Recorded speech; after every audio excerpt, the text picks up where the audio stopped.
I work in Manhattan now. My office is on the 10th floor. I manage a team of 6 people. They like me because I listen to them.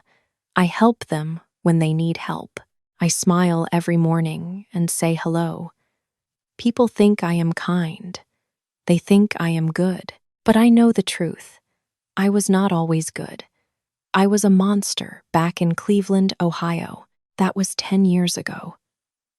I went to high school there. I did terrible things. I go to therapy every Wednesday. I talk about my past. My therapist says I changed. I donate money to charity now. I help homeless people. I tell myself I am different now. I want to believe this. I need to believe this. But some mornings I remember. I remember her face. Her name was Rachel Nguyen. She came from Vietnam. She was small and quiet. She sat alone at lunch. She did not speak English very well, so I decided to hurt her. I laughed at her clothes. I called her names. I told other students to stay away from her. I filmed her when she cried. I put the video online. Everyone watched it. Everyone laughed. I felt powerful. I felt strong. I felt like a queen. Rachel left our school after 6 months. I won, but I did not feel happy. I felt empty inside. Now I am 30 years old. I live in New York City. I work hard. I wear expensive clothes. I drink coffee from clean cups. I say please and thank you. I am not that girl from Cleveland anymore, but today, something changed. My assistant brought mail to my desk. There were bills and letters, but one envelope was different. It was plain and white, no return address, just my name on the front. I opened it slowly. My hands shook. Inside was a photograph. It was old and bent. I recognized it immediately. It was my high school photo from Cleveland. I was 17 in that picture. I smiled at the camera. My hair was long and blonde, but someone drew on this photo. Red ink crossed out my face. The red X covered my eyes and mouth. The ink looked fresh. Someone touched this photo recently. I turned the photo over. Nothing. No message. No name. Just the red X on my face. My heart beat fast. I looked around the office. My team worked at their computers. No one watched me. No one cared. But someone sent this photo. Someone remembered Cleveland. Someone knew what I did. I put the photo in my drawer. I locked it, but my hands still shook. I tried to work, but I could not focus. The words on my screen looked strange. My coffee tasted wrong. I told myself this was nothing. Maybe an old classmate played a joke. Maybe someone cleaned an old closet and found this photo. Maybe it meant nothing, but I did not believe this. Deep inside, I knew someone remembered Rachel. Someone knew my secret. Someone wanted me to pay for what I did. I looked at my calendar. Wednesday. Therapy day. I needed to talk to someone. I needed to explain this fear. But how could I explain? I hurt Rachel badly. I ruined her life, and now someone wanted to ruin mine. The office felt cold. The lights felt too bright. I heard my team laugh at a joke, but I could not laugh. I could only think about that red X. It covered my face like blood. It erased my smile. It showed the truth. I was not a good person. I just pretended to be one. And now someone wanted to show the world who I really was. The monster from Cleveland was not dead. She was just hiding, and someone found her. The meeting ended at 9 o'clock. It was late. I felt tired. My head hurt. I wanted to go home and sleep. But the rain started when I left the office. Heavy rain, cold rain. The streets were dark and wet. I pulled my coat tight. I walked fast toward the subway. My phone buzzed. A new text message from an unknown number. I opened it. The words made my stomach hurt. "You can't run forever." I stopped walking. I looked around. The street was empty, just rain and shadows. Who sent this? Who was watching me? Another text came. Same number. Just 3 words. "I see you." My hands shook. I put my phone away. I started walking again. Faster this time. The rain hit my face. My shoes got wet. I did not care. I just wanted to get away. Then my phone rang. Not a text this time. A real call. I looked at the screen. "Mom," I answered, because I had to. Mom always called at bad times. She never asked if I was busy. "Madison Carter," she said. Her voice was sharp and cold. "Why are you not home yet?" "I had a late meeting, Mom." "You always have meetings. You always have work, but you never have a man." I closed my eyes. "Here we go again. Mom, please. Not tonight. You are 30 years old. Your cousins are all married. They have children. But you? Nothing. Just work and more work." The rain got heavier. I held my phone close to my ear. I could barely hear her. "I'm doing my best. Mom, your best is not good enough. The Carter family has a name, a reputation. You embarrass us when you stay single. People talk. They ask questions. Mom, I have to go. The rain is bad. Find a husband, Madison. Stop wasting time. Stop making us look bad." She hung up. Just like that. No goodbye, no love, just anger and demands. I stood on the sidewalk and cried. The rain mixed with my tears. Nobody could see. Nobody cared. I felt so alone, so tired, so scared. I started walking again, but I could not see well. The tears made everything blurry. The rain made the sidewalk slippery. I stepped wrong. My foot slid on the wet ground. I fell forward. I closed my eyes. I waited for the pain. But a hand caught me, strong and warm. An arm held me up. I did not hit the ground. "Are you okay?" a man asked. I looked up. He was tall. He wore a dark coat. His hair was wet from the rain, but his eyes were kind, deep brown eyes. They looked right at me, not through me, just at me. Yes, thank you." I could not stop crying. He did not let go. He held my arm gently. He waited until I stood steady. "You look upset," he said. His voice was calm and soft. "I'm fine," but I was not fine. More tears came. "My name is Ethan," he said. "Ethan Cole, Madison. People call me Maddie." He smiled a little. "Do you want to sit down? There's a coffee shop right there." I should have said no. I should have walked away. But I felt so broken, so weak, and this stranger had kind eyes. "Okay," I said. The coffee shop was warm and dry. We sat near the window. Ethan bought me hot tea. He did not buy anything for himself. He just sat and waited. "Bad day?" he asked. I laughed. But it was not a happy laugh. Bad life. He did not ask questions. He did not push. He just listened. So I talked. I told him about my mom. I told him about the pressure. I told him I felt like I was running, but I did not know from what. I did not tell him about Cleveland.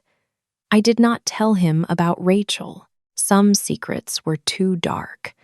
But Ethan listened to everything else. He nodded. He understood. He did not judge me.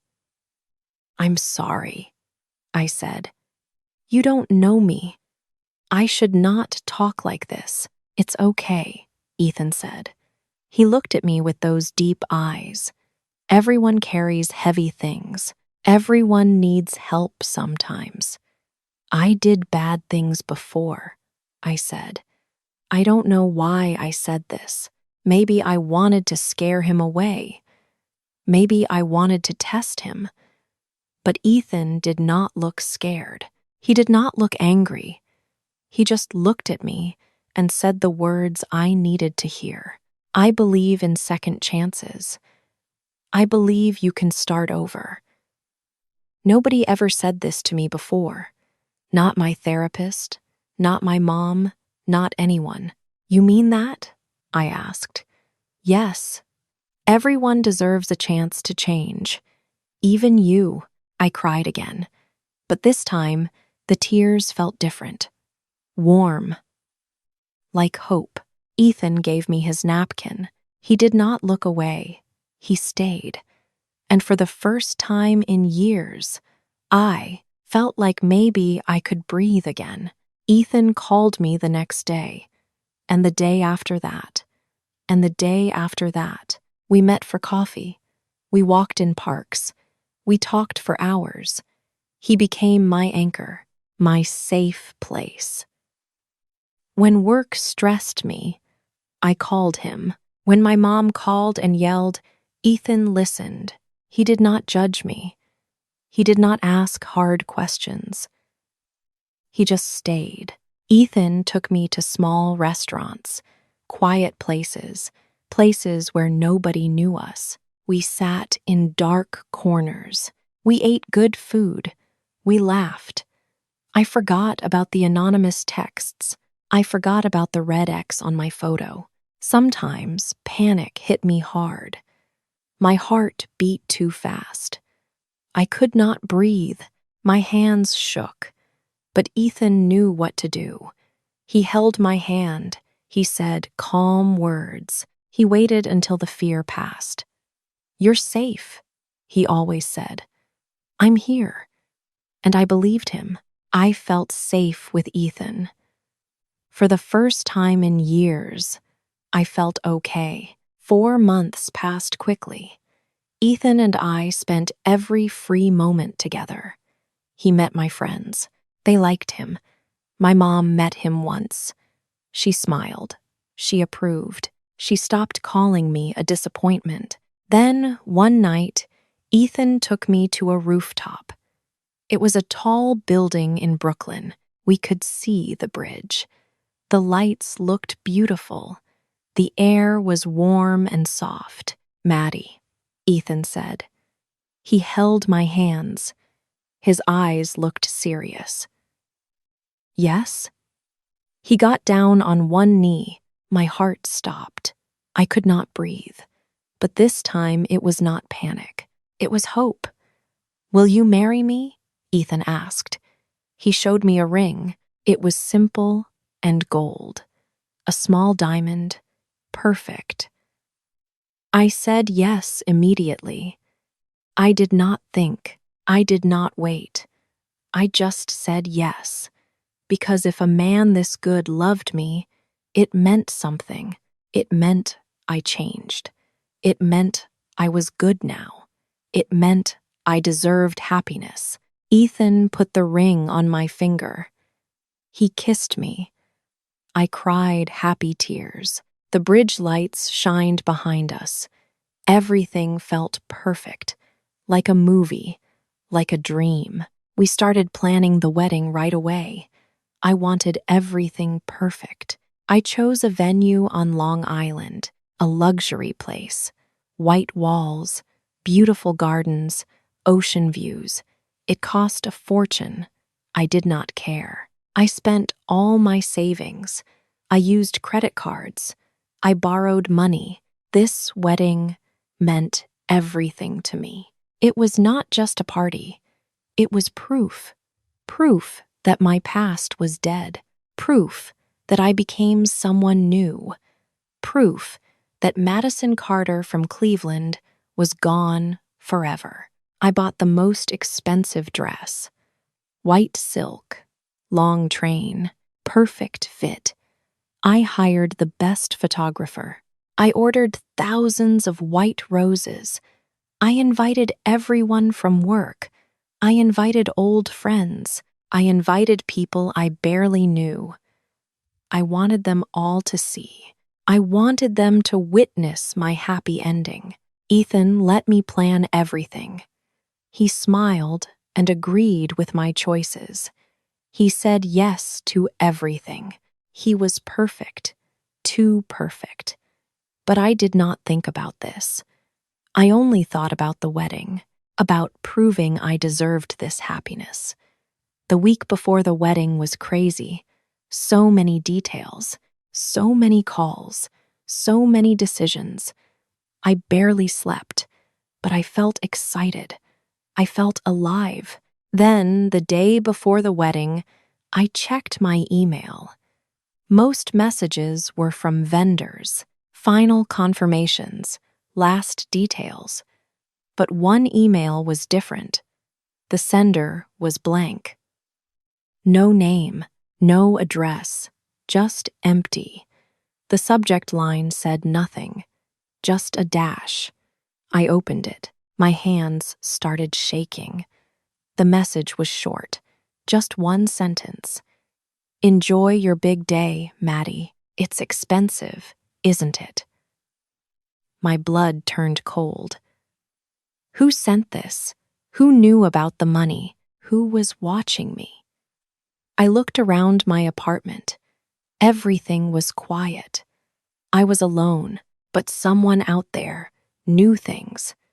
Someone watched me spend money. Someone knew my wedding plans. I deleted the email. I told myself it was nothing. Just spam. Just bad timing. Tomorrow was my wedding day. Tomorrow was my happy ending. Nothing could ruin this. Nothing. But deep inside, I felt the fear again.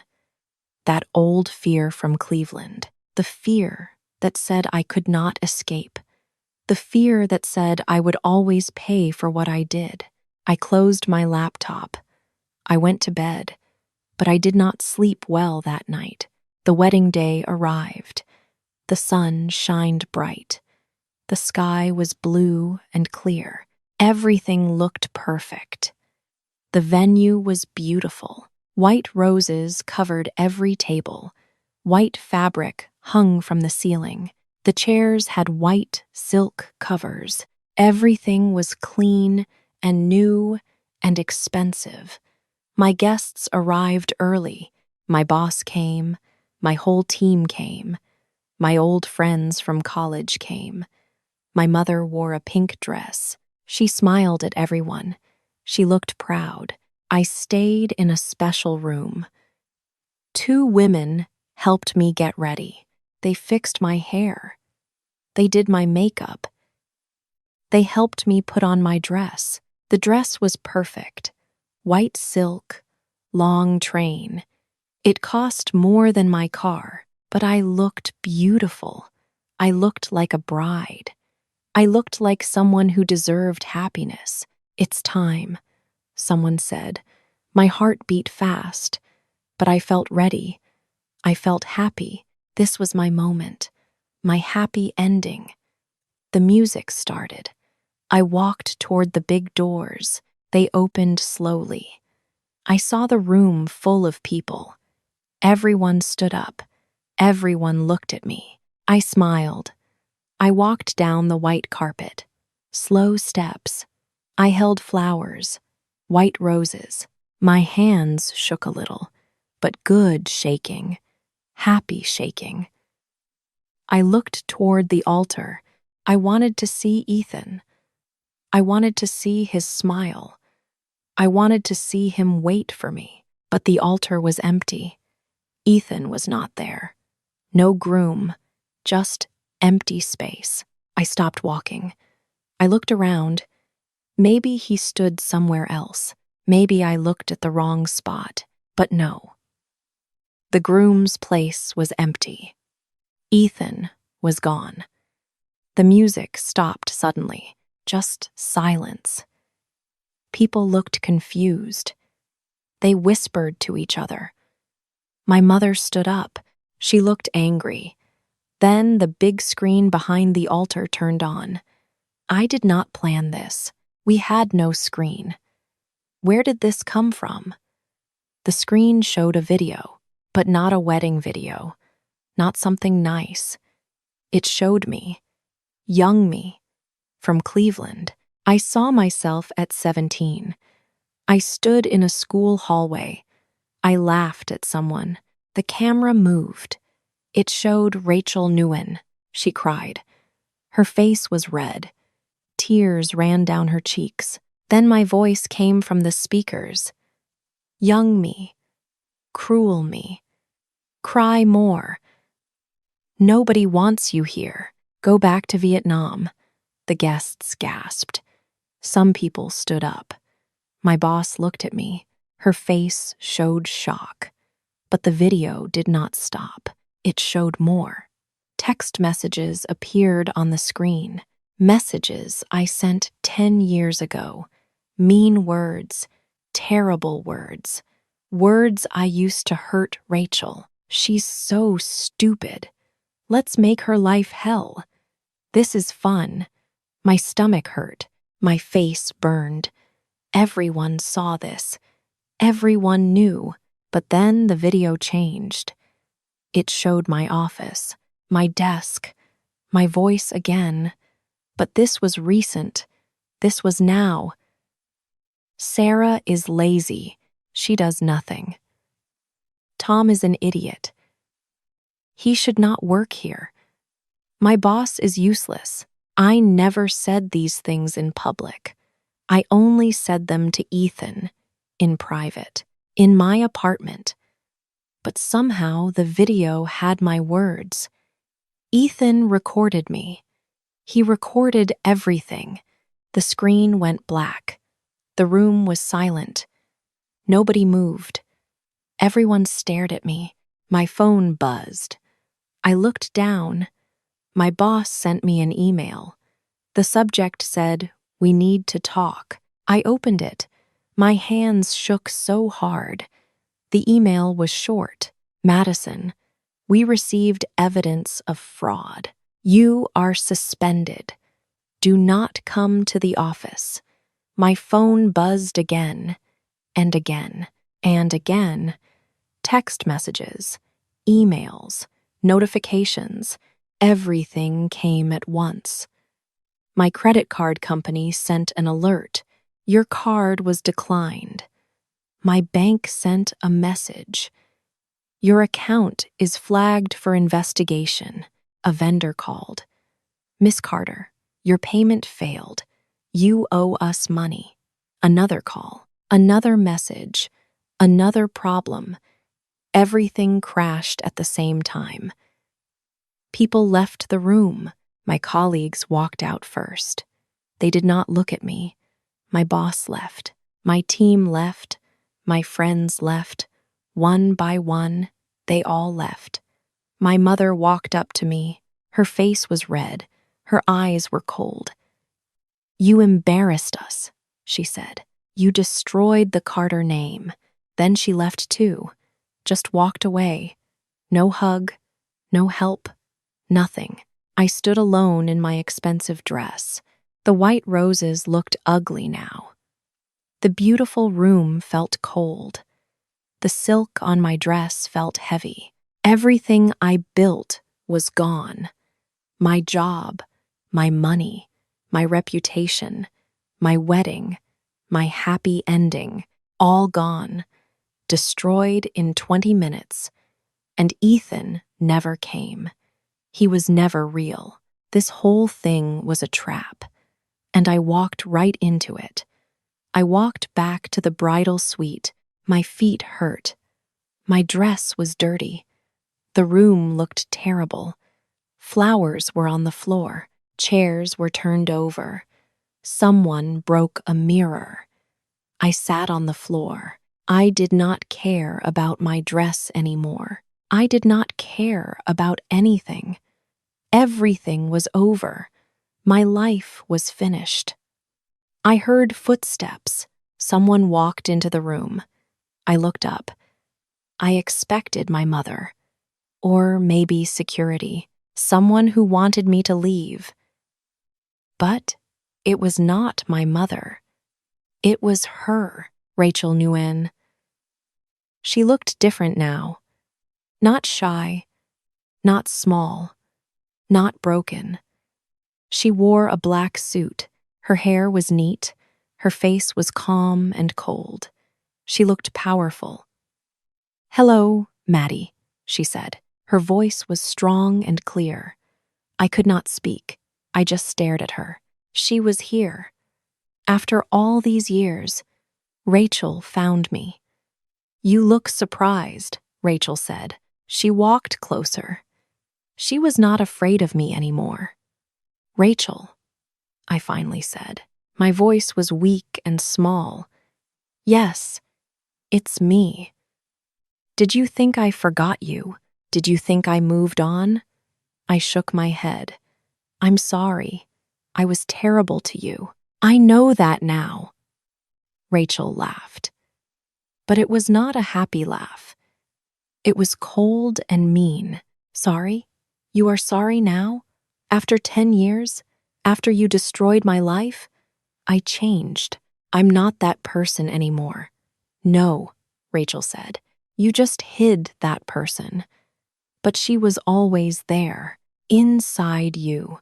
Rachel sat down on a chair. She looked at me like I was nothing, like I was trash. "I spent 5 years planning this," she said. 5 years. I did not want you dead. Death is too easy, too quick. What do you want?" I asked. "I wanted you to feel what I felt. Pain, shame, fear. I wanted you to lose everything. Your job, your money, your reputation, your dignity. My stomach hurt. You did this. All of this. The emails, the texts, the video. Yes, all of me. I found you 3 years ago. I watched you. I learned about your life, your work, your friends, your mother. And Ethan?" I asked. But I already knew the answer. Rachel smiled. A cruel smile. "Ethan Cole is not real. His real name is Marcus Dean. He is an actor, a very good one. I hired him. My heart broke into pieces. No, yes, everything was fake. The meeting in Brooklyn. I told him where to wait. I told him what to say. The proposal. The romance. All of it was a script." She pulled out her phone. She showed me pictures. Pictures of Ethan, but also pictures of papers, contracts, bank transfers. I paid him $50,000. He did his job well. He made you love him. He made you feel safe. And then he destroyed you. I started crying. Real tears, big tears. But he seemed so real. He seemed so kind. "That's what I paid for," Rachel said. "A perfect performance. Your wedding was not a wedding. It was a deal, a business transaction. I bought your destruction." I looked at her. "I hurt you. I know. But this is evil. You became me. You became the monster." Rachel stood up. She looked down at me. "No, I became worse than you because I planned everything. I waited. I won. What now?" I asked. You won. What happens next? Now you live with this. Every day, you wake up and remember. Everyone knows who you are. Everyone knows what you did. You can't run. You can't hide. This is your life now. Rachel walked to the door. She stopped and looked back at me. Enjoy your wedding day, Maddie. It cost you everything. Then she left. The door closed. I sat alone in my dirty dress, in the ruined room with my broken life, and no one to save me. I sat on the floor for a long time. I did not know what to do. I had no job, no money, no future. Everything was gone. Then I saw something under the table. A small black phone. It was old and cheap. A burner phone. I picked it up. I turned it on. There was one file on the phone, a voice recording. I pressed play. Ethan's voice came out, but he sounded different. Sad. Tired. Maddie, this is Marcus. Not Ethan. Marcus Dean. That's my real name. I listened. I did not move. Rachel paid me to ruin you. I took the job because I needed money. But then I met you. I saw you try to change. I saw you fight your past. I saw you go to therapy. I saw you donate money. You were not perfect, but you tried. His voice stopped for a moment. Then he continued, the contract is over. I did what Rachel wanted, but I leave you something. This phone has evidence. Proof of Rachel's crimes. She hired me. She paid me. She broke laws. You can use this. You can destroy her back, or you can choose something different. The recording ended. I looked at the files. Bank transfers, contracts, emails. Everything was there. Proof that Rachel planned everything. Proof that she broke the law. I could call the police. I could show them this evidence. I could put Rachel in jail. I could hurt her like she hurt me. But then I looked up. I saw myself in the broken mirror. My makeup was smeared. My hair was messy. My dress was dirty. I looked terrible, and I realized something. Rachel became me. She became the monster. She planned. She hurt people. She felt powerful when others suffered. She was exactly who I was in Cleveland. If I hurt her back, what would that make me? Just another monster. Just another person in the cycle. Hurt and be hurt. Over and over, forever. I stood up. I walked to the window. I took off my expensive shoes. My feet hurt, but I did not care. I picked up my phone, my real phone, not the burner phone. I opened social media. I started writing. A long post, a true post. I wrote about Cleveland, about Rachel, about what I did to her. I wrote about the wedding, about the trap, about losing everything. But I also wrote this. Rachel hurt me because I hurt her first. She became mean because I was mean. This cycle has to stop. I will not call the police. I will not hurt her back. I accept my punishment. I deserve this pain. But I will not pass this hate to anyone else. I posted it, public. Everyone could see. My name, my face, my truth, all of it. Then I walked out of the venue. I left my shoes behind. I walked barefoot on the grass. Then on the road. My feet hurt. But it felt right. It felt real. I had no job, no money, no home to go back to. But something changed inside me. The fear was gone. That old fear from Cleveland. I was not running anymore. I was not hiding anymore. The ghost of Cleveland was finally dead, not because I pretended to be good, but because I admitted I was bad. And I chose to stop the cycle. I walked away from Long Island. The sun was setting. The sky turned orange and pink. I did not know where I would go.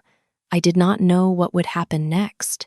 But for the first time in 10 years, I felt free. Thank you for listening with your heart today. If this story made you smile, or maybe made your eyes a little wet, please press the like button. It tells YouTube that this video is useful for English learners. You can also share it with a friend who likes simple English stories. And please subscribe to Kavico English Storytime so our small channel can grow. When you subscribe, you are not just a viewer. You are part of this story family. Turn on the bell to meet me again in the next episode.